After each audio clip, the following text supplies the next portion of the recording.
Alright, there we go. It's recording. Oh, okay.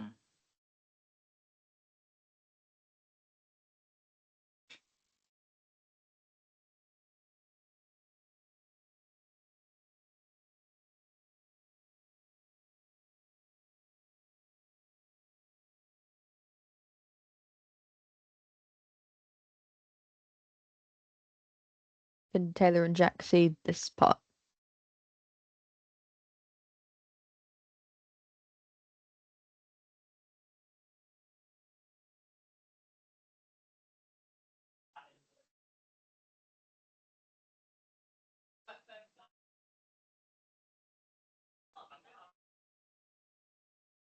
There we go. There we go.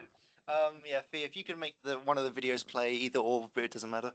Yeah. But basically, for the gameplay, as you'll see here, it might be very laggy, but this one's a showcase of how like it will look when we pick up the animals. They'll be above the player's head as you hold them. This is going to be one of two of the main core gameplays. The video below is the other one, which is the UI. We wanted to have a system where you can choose what type of um, chip, we call them, to have. So, for example, if you need to pick up bigger animals, you use a strength chip. If you're trying to chase faster animals, you use a speed chip. Um, with these two main mechanics, obviously the bottom one, they both need to be expanded upon from their current versions. And yeah, as you progress by collecting more of the animals and putting them in their pens or the sanctuary, you will unlock these said chips. And once you complete the task from, say, you choose the strength chip, you'll then unlock the speed chip after you've completed it. I think that's a summary.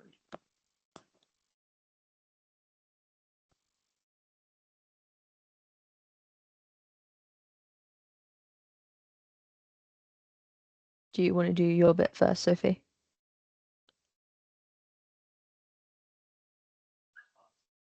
I think Sophie doesn't have a mic. Or does she not? I don't think. I don't think she said. If you want to start with this, while they try, or you might be able to cover it both.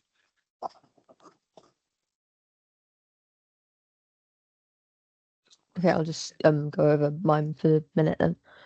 So far I've just been working on experimentation, so I'm currently looking into low poly modeling and different workflows to use for that.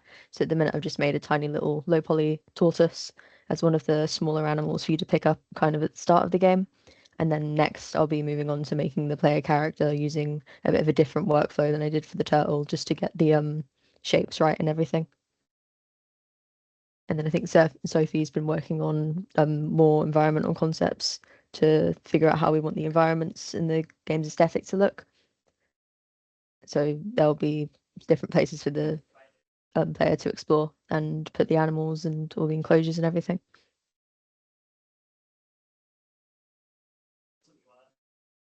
So in these images, I've just whiteboxed a level design that I've been working on throughout yesterday, and I designed these layouts to be suitable for the overall map and to support for the intended gameplay experience. The image in the top left highlights the main dome, which is the sanctuary area, which is the central and most important location for the player. And the other images presents the different habitats or enclosures which are designed to the sanctuary and to provide variety within the level. So I am currently considering on changing the designs as I am not fully satisfied with how they look or function at this part of this at this part. So I believe that refining these type of areas will help improve both the visual and the flow of the level. Yeah, that's about the final slide. But as you can overall see, we've got a small summary of how we're going to go along with things and the changes we might make.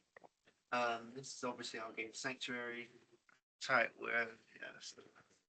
But apart from that, we want to expand on the 2 gameplay features. Focus on our artist will focus on the animals, creatures.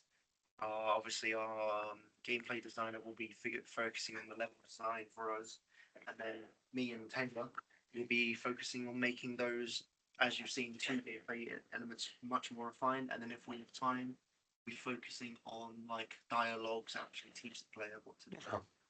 Well, it's looking nice so far. My one big question for you, and this is with any sort of project this sort of size and with the time frame you've got. Of course, in a week's time, we're expected to be up at the Expo presenting a finished game.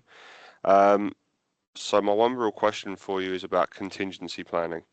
So in professional design and game development, we always want to prepare for the worst. And no doubt it's probably something that's already popped into your heads of, well, what happens if we don't finish in time? So what I'd like to propose to you all is, do you have a contingency plan? If everything goes wrong, if someone's off sick, or if maybe the workload is too much, or if the scope's too big, do you have any plans for things that you might cut, scale back, or change to help ensure that you still have a finished product by next week? I think I can say for the group that if anything were to go really wrong, we are going to dumb down the game a bunch, have like 1 or 2 anecdotes, and just like 1 ship, just to like dumb down the game, a smaller location, in case like the worst would happen. Hopefully we can, because there's the 2 of us as programmers and 2 artists, hopefully the 4 of us can prioritize getting visuals and gameplay done, and then that gives our game designer that bit more time to get their stuff, their locations and stuff. Yeah, I think, speaking for everyone, I think, as I said, if the worst, we will dumb our game down to them. Good. Yeah, it's when it comes to contingency planning, it's never about expecting everything to go wrong. It's just nice to have a backup plan in case things do, because you just never know what might happen. And of course, it is a priority that you want to have something nice to show off, even if it has to be simplified. It's a prototype at the end of the day, so I'm sure everything will be fine. But well done, everyone. Unless anyone has anything else they want to add, I can stop the recording there, and then I'll share the recording with you all in a bit. I don't think so. All right, brilliant. Well done, everyone.